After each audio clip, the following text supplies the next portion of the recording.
Hi friends, ఎలా ఉన్నారు? షాప్కి 1 గ్రామ్ మెటీరియల్ మళ్ళీ వచ్చిందండి. ఈసారి స్టాక్ అయితే ఎక్కువ వచ్చింది, ఎందుకంటే క్రిస్మస్, న్యూ ఇయర్, సంక్రాంతి అన్నీ ఉన్నాయి కదా. చూద్దాం కలెక్షన్ ఎలా ఉంది ఏంటి.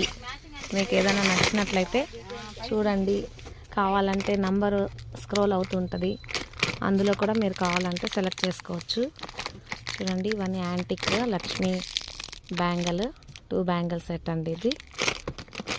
ఇది కస్టమర్ ఆర్డర్ ఉంది. చిన్న పిల్లలకి రింగ్ అండి, హిప్ బెల్ట్, అవి కూడా వచ్చాయి. చాలా బిజీగా ఉంటున్నానండి, అందుకే వీడియో చేయలేకపోతున్నాను, ఏమనుకోవద్దండి. కనీసం షార్ట్ కూడా పెట్టలేకపోతున్నాను, అంత బిజీగా ఉంది. షాప్లో 2 షాప్స్ అయిపోయాయి కదా ఇప్పుడు. చూడండి, ఇవి వచ్చి మ్యాట్ బ్యాంగిల్స్.